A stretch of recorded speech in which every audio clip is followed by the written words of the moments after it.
ladies and gents, it's your boy Phil Jones, Phil Robinson III. Welcome to the Unfiltered Truth. I know you guys usually hear us jump on and do our Raider show, as always, on Sundays and Mondays. But here we're going to look to take a different approach today. We want to reach out and spread awareness for Parkinson's disease. So today we will be joined by Jennifer Cobb. She's an NFL alumni cheerleader, and she is also the founder of Team Getaway to Appear. Jennifer, how are you doing today? I'm doing great. How are you guys? Thanks so much for having me. Oh, excellent, excellent. It's Friday, Halloween's tomorrow. Everybody wants to try to party, but you got to be safe tomorrow, COVID and all. Oh, you guys, we're going to get our bellies full of candy tomorrow. Oh, yeah. At least I am. Right? I'm all about the Reese's. Oh, look. Yes, right there. It's the Kit Kat. It's the Kit Kat bars. Remember that, right? Throw a little almond joy in there, and I'm good. There you go. All right. Okay. So, Jennifer, if you can, tell us a little bit about yourself. Yeah, so born and raised from Chicago, and I moved to St. Louis after college. Actually, I studied to be a dietitian. I worked at Cardinal Glennon for a few years. And I was actually driving home from work and heard that Georgia Frontiere was hosting open auditions for the cheerleaders, which she was bringing the team from LA to St. Louis at the time. So I thought, I'll give it a try. I have a little background in cheerleading and dance, so I thought if I don't make the team, at least I will have fun trying and make some friends while doing it. And so I walked into this huge room, and I'm like, oh my goodness, all of these beautiful girls. And I just thought, there's no way, but I'm just going to have a good time. And comes out that it turns out to, obviously I made the squad, and I was with them from inaugural season up to Super Bowl.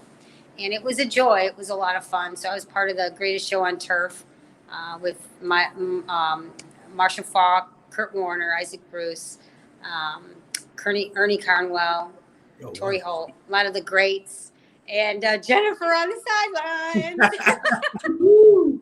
Yeah, it was a lot of fun. I really, really enjoyed that. And I retired, started a family, came off the field. Unfortunately, my father was diagnosed with Parkinson's. And so I partnered up with Michael J. Fox's foundation to raise money for research. And Michael has done an amazing job through the years, raising millions of dollars for Parkinson's. And so over the years, loving my dad, watching him debilitate with this disease of Parkinson's, and as a caregiver, an adult child, loving him, I thought, there's something here. There's something that needs to be talked about. And that's the silent patient that insurance companies recognize, and that's the caregiver. And that's when I partnered up with the Muhammad Ali Parkinson Center out in Scottsdale that's connected to the Barrows Neurological Institute.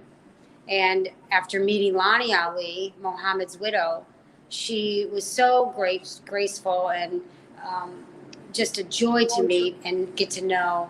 And she really did an amazing job speaking volumes of Muhammad's legacy. And many people don't know this, but his legacy really focuses 100% on the efforts of the caregiver.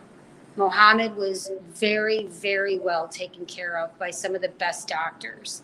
But he also, behind the scenes, in the four walls of his home, was a caregiver.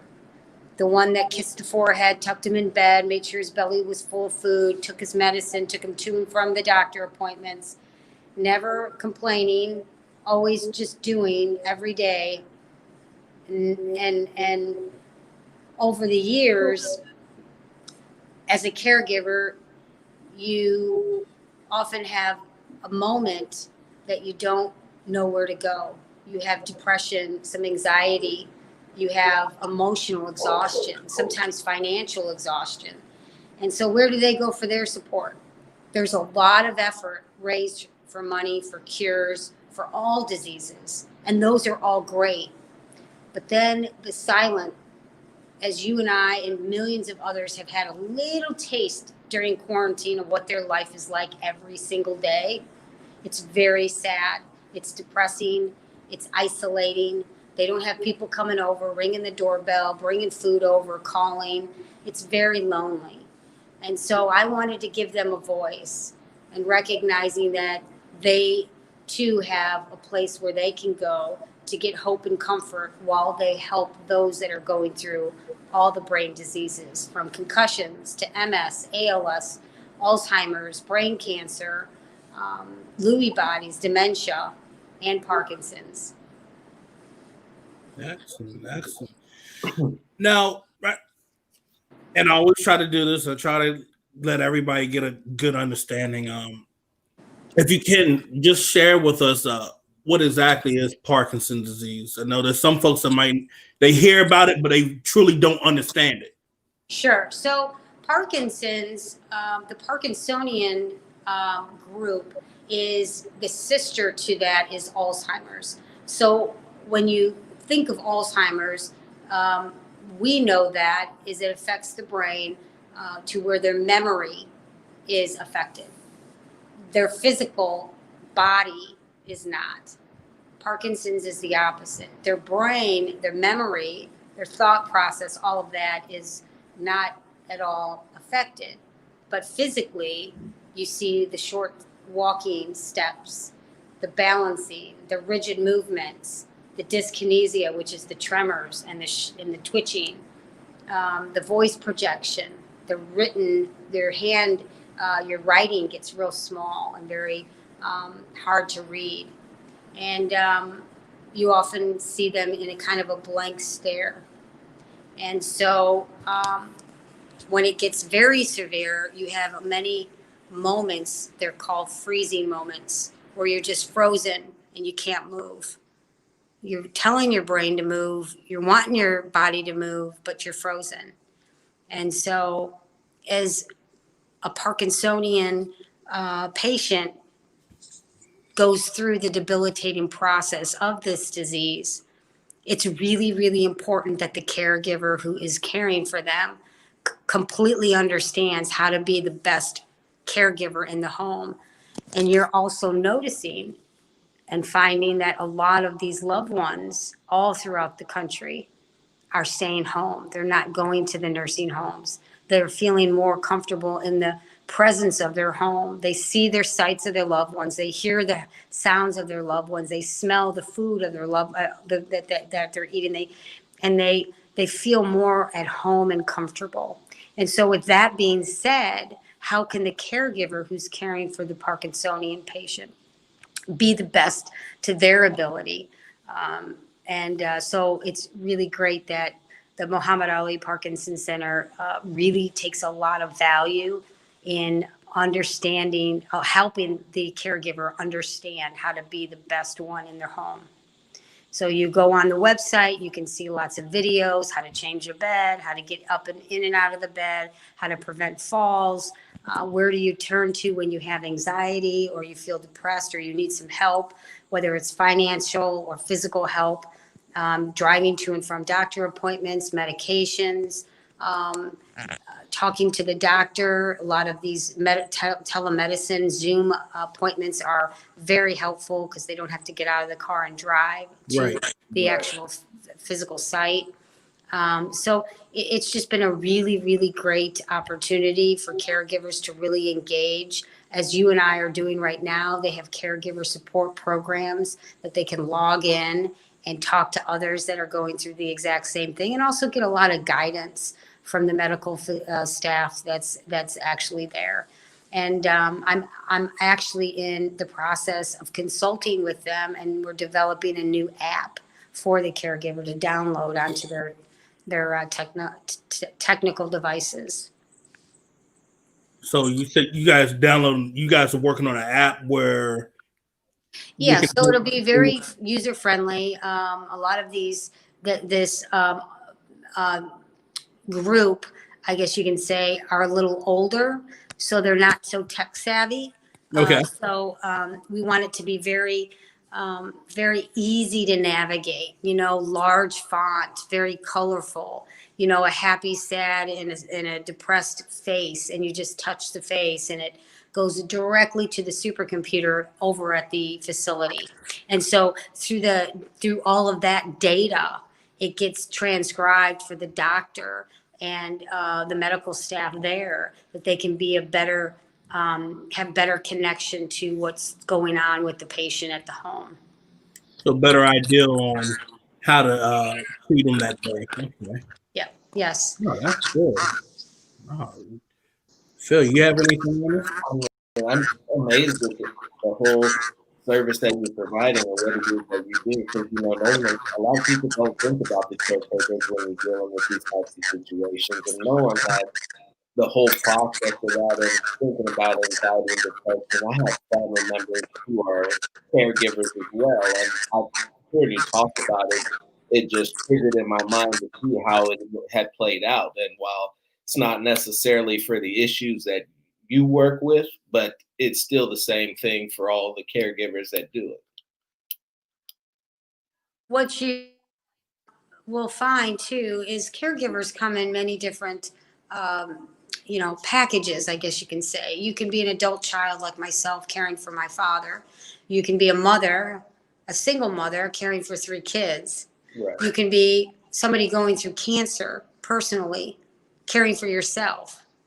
Now, I don't have cancer, but I'm saying, and in your self-care, you're caring for yourself. And so when you have trials and tribulations and things that come into your life, where do you go? You know what my dad does after a workout at the YMCA? He showers up, grabs his little workout bag, and heads over to the coffee station and maybe grabs a donut or 2. But he walks right over to that big round table where all the fellas are sitting. And you know what they're talking about? They're dude talking. They're talking, they're just sharing their stories, man. They're just sitting there and they're bonding. They're talking in their each own language, and they're all going through the exact same thing at the exact same moment in life. And sometimes that right there is really, really good mental medicine. And not that the doctors, their information absolutely is so important. But when you connect with your person that is in the same age, going through life at the exact same time that you are, you guys kind of get each other. And that's what gets my dad through the day. And also the family, it's too. But there's something there. When you have a bad day, you probably reach out to your buddy and you guys talk about it. I mean, you and I both do the same thing. We'll post something on a social media. The first thing you do in the morning, you grab your phone and you pull it up and you read the comments. Those comments are stories, other people understanding what you're going through. Hey, I get what you're doing. I'm doing the same thing. And they share their stories, and that sharing each other's stories is such great healing medicine for the soul and the mind. And you can imagine how much better you feel when you walk away, that others understand what you're going through. And I'm not saying that these fancy dinner auctions and these big walks raising money for the disease is very important. But you don't hear of a 5K for a caregiver. You don't hear of a fancy dinner auction raising awareness or money for the caregiver. They're the ones that are silent in the shadow of the person going through the disease. And the disease, absolutely, it's important to care and give them hope. I get that. But just imagine if the caregiver is taken care of and they have a really, really good stance and a good foundation, how much better the hope and the care will be for those going through the disease.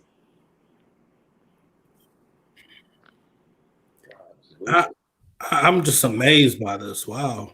Yeah, that was completely not what I was expecting. Hey, we're here to cheer on the caregivers, right? Woo! Absolutely. I get up and do. I should have brought my pom-poms, guys. No, Yeah. definitely. we're all in the same world going through the exact same trials. I mean, it's all about sharing each other's stories and bonding and helping each other get through what we're going through. And make no mistake about it, we're all going through the exact same thing. It's just everyone reacts differently. And, you know, there's nothing wrong with that. Some get through it easier and some don't. And, you know, I love my dad, and I see him. I see this disease take a piece of him every day. He's not the same person he was 20 years ago. And I don't want to be a hero. I don't want to be God Jr. and think that I'm going to get in there and save him. But what I am going to do is I'm going to love him just where he's at. That's it. And sometimes that's what they want. They're not wanting you to be around to save them and come up with a cure. And they just want to, my dad just wants to play cards. He wants to play Uno. He wants to eat popcorn and watch a movie with his daughter. He wants to go for a walk and just enjoy the company. And that's what we need to get back to. Absolutely. Absolutely right there. And if you don't mind me asking, like, so far, like, everybody being on lockdown, doing like COVID and whatnot, and you taking care of your grandfather, how has that been? Yeah, my dad. Yeah, you know, he's actually in Hawaii. Okay. Managing his Parkinson's there. When he is there in that state, he's a lot better. He manages it because the elements of the weather are easier on his Parkinson's. Stress is really bad on a Parkinsonian patient. They don't manage it well. It really affects the body. Kind of like when you've had a really bad day and you're stuck in traffic and you already need to be home 30 minutes ago. How does your body deal with it? So imagine having Parkinson's on top of it. So what you do is, and if you ask any neurologist, they'll say, if I can write a prescription to every Parkinson person that walks in my door, it would be to Honolulu, Hawaii. It's a place of joy. It's perfect. There's no bugs, no humidity. It's 80 degrees and it's sunny every day. I mean, I think he's winning. We are stuck. Right. I'm in St. Louis and it's so cold. I don't know where you guys are, but I think I'm out here on the East Coast. I'm in Maryland. I So know. I think I'm already right now. He's on the side, on the back of his patio, sitting on a chair with his flip flops on, drinking a smoothie. Hey, So what I'm saying is, it's really important to just love them and understand what they're going through, and don't try to change it. But, you know, oftentimes I get asked, Jen, how can I be a good caregiver? I don't know what to do. I live a million miles away. Well, so do you guys. And how are we talking right now? Thank goodness for technology. Yeah. And I can't make a meal. Thank goodness for Uber Eats, Grubhub. Honestly, don't cook tonight, Mom. I'm sending over smoothies. I'm sending over a meal. I mean, there's a lot of ways. You know, I don't have a really good relationship with my father. You know, I'm trying to raise my kids, build my company, and he never showed up for any of my football games when I was going through football, you know, as a little league. And now he wants to stop my life, and he expects me to stop and take care of him. So there's a lot of emotional history attached. Right. So how do you let go of the resentment? Maybe you step out of it and bring the kids in. Have them, Grandpa's not feeling well. Grandma's not feeling well. Why don't you guys draw him a picture? Let's get you guys on Zoom. Go ahead and call them. Let's send them an email. Just thinking about you. The grandkids love you. Click a picture and send it. You don't have to. If you're not ready, maybe you need to deal with that emotional history on your own with other people that can understand how to let go of that, because that man who's now battling a mental brain disease is not the same person he was when he was 20 raising you, or 30 raising you, taking you to and from your football practices or your ballet recitals. They're not the same person. And so how do you let that go and meet the person where they're at while giving them hope and comfort? And I got to tell you, between you and I, there's a lot of emotional human growth that happens when you let that resentment go. Huge. I believe it. I truly do believe it. My grandmother, she went through dementia, and also she's going through Alzheimer's. And when I had to help my mother take care of her, and it was some of the things she had said before I had last, like saw her like where she mentally was. It left a nasty. It left a bad taste in my mouth. And to get over that during that time period, trying to take care of her, and her, like, I had her room like right next to mine, so I had to keep constantly checking in on her. And it's like you getting frustrated, like, she did all that to me, blah blah blah blah. And me being at the age I was like early 20s. You have a lot going through your mind, and I was dealing with that, with school, working. I had working 2 jobs, and it was an overload. So overload. And oftentimes, as I mentioned to so many people, that we think that we have to do it all. That you're God Jr. and you got to go in there and save them. They don't want to be saved. They just want to have a relationship and just enjoy you. And if it means you got to take yourself out of that and ask for help, maybe everybody takes a day. Maybe one person takes a meal. I got meals on Sunday. I'll drive. I'll spend hour on Monday after work.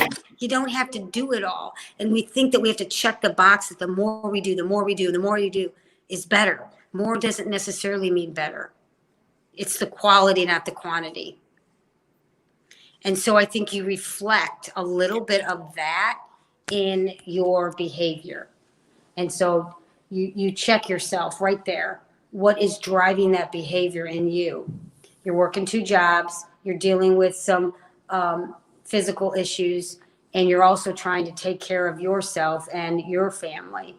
But then you have grandma who's battling Alzheimer's, and that's very, very traumatizing to the family, because it shakes everyone up. It rattles the whole dynamic of the family. And so grandma doesn't want to be saved. Grandma just wants to be loved and enjoyed, and maybe doing an activity or just being there, and maybe it's only a little window of time. Maybe it's only 20 minutes. Maybe it's only 10 minutes. Maybe you go in there, you draw a picture, you play a game of Uno, and you're out the door. She just wants to be loved and enjoyed. That's all. And it's the simple things that mean so much to them. I know when my grandfather went through 3 aneurysms and went from being a constructional handyman, do-it-yourself, outdoorsman, to we had to pick it eventually, take full care of him when he couldn't go to the bathroom on his own. I used to pick him up, take him places all the time. Because as a child, he told me when he got old, that's what he expected, was for me to pick him up and put him in a boat and take him fishing. Wait, I love that story. Yeah, that was his dream. He used to tell me almost every time he saw me, from about the time I was 12 all the way up until I started doing it after he had his first aneurysm when I was about 17. Aw, wow, that's wonderful. Good for you. And I'm glad this is why I made this show live tonight, because I feel like a lot of people need to see this. There are a lot of caregivers, as you said, that are dealing with this on a day-to-day basis, and they need to hear this. Yes. Yep. They truly do. Yeah, so Team Gateway to a Cure, we are relaunching our website. So the first of the year, you can log on. We're going to launch that, and it's going to be totally redone. There's just going to be a lot of really interesting things that are going to come out the first of the year. So you can go online to www.teamgatewaytoacure.org and read more about caregiver support, the Michael J. Fox Foundation for research, what sort of things you can help yourself understand more about as a caregiver or also the disease itself. You said teamcaregiver.com? Team Gateway to a Cure.org. Yeah, how I have it spelled right here on my name. Oh, so you did it right there for me. Good. Yeah, Team Gateway to a Cure.org. No, this is a fantastic organization. Yeah. I love everything about what you have going on. Thank you. And just commend you for even having the capacity to think about that, because like everybody does this. Everybody goes through this because death is the only thing that's guaranteed in life. And family is usually the ones that end up caregiving because Yep. This is even better, Phil, you know. There you go. Yes. So, ladies and gentlemen, here's the site, www.teamgatewaytoacure.org. I'm just amazed by what I heard this evening. Because this is something I wish I heard long ago. I really wish I had learned this long ago. But just learning it now, just going on, I can pass this along to somebody else that may be dealing with this. And they can pass it on to the next person, to the next person. Yeah, and so, you know, I'm always available for Q&A. And if any of your listeners out there want to ask questions, you know, Jen, you need financial support. You know, we're having difficult times. I can't, you know, afford my kids' college because a lot of the money's going toward medicine and doctor visits. Physical issues, driving to and from, meals preparation, how to let go of their resentment, emotional history, those sort of things that we talked about earlier. So, you know, there's a lot of questions. And maybe they want to know about the cheerleading days. You know, I got to ask such a silly question. Jen, do the football players go to the bathroom? I'm like, they don't ask, hey, coach, can I go potty? Can I take a potty break? We're in the fourth quarter, dude. And we got 2 minutes, a 2 minute warning. Are you seriously need to go? Honestly, you all know exactly where they're going. They go in a thing, those things, those plastic things. God, I've seen it all. Oh, no. I mean, come on. But, you know, I think one of the favorite things I remember, and actually a lot of the players, when we get together during Super Bowl time or events that we do together for fundraising or charities, they will all say the same thing. What are some of your best memories? And they'll all agree, and I'm going to share it with you, is locker room. Locker room time. I've never laughed. I've never joked. I've never had some of the most incredible moments ever in my life that I had in the locker room. Bonding with those women and the relationships even today still have. And the football players will all tell you the same thing. Locker room talk, locker room time. I mean, it's just the best. And that ultimately is when you bond. I miss those days. I truly, truly do. I'm just happy football's on. I'm just happy football's on. I get to watch football. Like, Jen, who's your team? I'm like, I don't care. Right now, I just want to watch some football.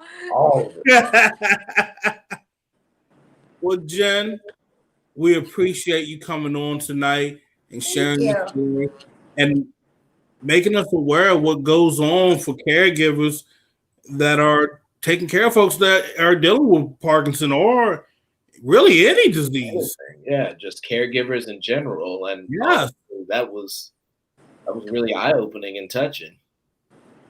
Thanks so much. Jennifer, I'm so happy you guys have me on. Jennifer, is there anywhere else that our fans can find you on? Are you on Twitter? Are you on Facebook? Yeah, I'm on Twitter, Jen Lee